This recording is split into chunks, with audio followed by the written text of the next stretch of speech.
Кім әйтмешле ике хәбәр бар. Берсе яхшы, икенчесе начар. Кайсыннан башлыйсы дип торасы юк. Яхшысыннан башлыйк әле. Ульяновск шәһәреннән 240 чакрымда урнашкан 3000 татар яшәүче Новоспас бистәсенең 1-нче мәктәбендә 1 сентябрьдән татар тел дәресләре укыла башлады.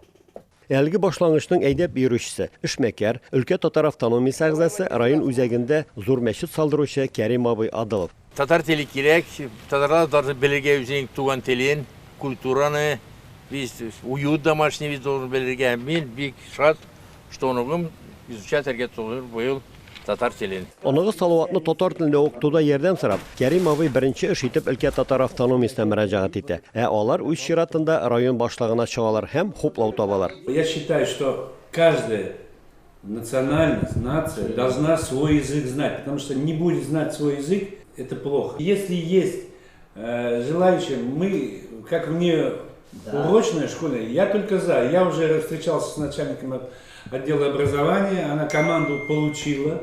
У нас тем более есть учителя, я здесь полностью согласен с вами, у нас есть, которые готовы заниматься. Ана теле өйрәнүнең мөһимлеген аңлаган башлык 900-гә якын бала укучы мәктәптә татар тел дәресләрен укытуны оештыру буенча киңәшмә уздыра, мәгариф бүлегенә дә күрсәтмәләр бирә. Со 2 класса в этом году они начинают изучать татарский язык именно как внеурочную деятельность. То есть он будет в расписании, только просто за него не будут ставиться оценки. Татар теле өйрәнү төркеменә балалар җыюга, ата-аналар белән эшләүгә җирле автономия алына. 27 кеше кайсылары бүгенге секенге татар телен укырга заявление яздылар. Но әлдә бар, конечно, сомнениялары, что яшьрәк балаларга авыррак булыр башта. Шуңа күрә заучылар белән сөйләштек, 2нче класстан татарга. Планда бар хәзер общее собрание тагын җыярга әлдә. Мәктәп улектан руководствосы бик булышырга җыеналар. Шулай итеп, бистәнең 1-нче мәктәбендә яңа фән татар теле өйрәнү төркеме барлыкка килә.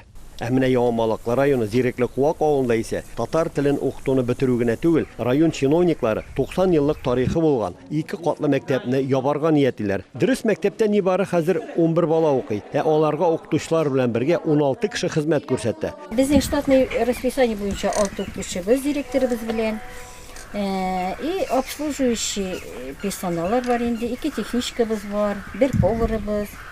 И кышын битинде ягучы кочегарлар эшли бездә. Сторожлар бар. Әлбәттә, бу район бюджетына бик кыйммәткә төшә балалар. Ләкин эш анда да түгел. Моннан 5 ел элек үк мәктәпне ябып, мондагы сабыйларны 13 чакрымдагы Рус авылына йөртергә уйлыйлар. Ләкин бу карарны кабул итүче комиссия авыл янындагы менә шушы Биектау нормага караганда артык текә булу сәбәпле, анда күтәрелүче юл балалар йөртү өчен куркыныч тудыра дигән акытка кул куймыйлар. Быел ни өчендер акытка кул куелган. Школ ябылырга тиеш түгел. По решению жителей села, мне шу халыкның решениесі. И тагын хәзер ул көнне мин вопрос бирдем Надежда Ивановна Порескина прокурор килгән иде. Мәктәп нәрсәсең инде? Гарадан бит оползне үтмәде. Я да йөрисез андады. Минем учителя не хватает. Безнең учительләребез җитә. Авыл мәдәният йорты янында узган җыенга мәктәп язмышына битараф булмаган 30дан артык кеше килгән булса да, анда авыл администраторы Әлфия Сафинаны күреп булмады. Бит монда мәктәп ябылу белән бергә шул ук бинадагы ФАП та ябылырга мөмкин. Авылда пенсионерларның саны 100дән артып китә. Бөтен картлар картлар киләлмәсә үзем барамын. Халык яшьләр бала килә, балалар прививкага йөриләр. Бөтен халыкка коронавирустан, например, бөтен авыл почти привитой. Бөтенебезгә прививка ясала шунда, первая помощь оказывается. Мәгариф ветераны Суфия Пасафина мәктәп ябылуда район җитәкчелегенә түгел, үзебез дә гаепле. Вакытында чаң сукмадык. Ахыр чиктә башлангыч сыйныфларны монда калдыру турында алдан кайгыртмадык ди. Январь айында уже конкретлаштырып, нинди укытучы, нинди фән укыта, ничә сәгать, примерно нинди акча алачагын билгеле. Безнең укытучылар аның белән кызыксынмаган бердә. Димәк бит инде бу качан тотынган бу мәсьәлә, әллә качан. Ул әкрен генә менә шулай барган. Бу мәсьәлә, конечно, соң кузгалган. Алданрак кузгалырга иде. Ул инде ничегәдер кирәк, корабльнең капитаны яхшырак булган булса, бәлки ул сакланып та калган булыр иде. Аны во все колокола надо было бить давно. Ятып калганчы атып кал дигәндәй, август азагында авыл халкы өлкә губернаторына хат юллаган. Бәлки шуңа күрәдер район мәгариф идарәсендә әйтүләренә караганда, Зирекле Куак мәктәбе ябылу турында әлегә рәсми карар кабул ителмәгән. Ульяновск өлкәсеннән Рәмис Сафин, татарлар.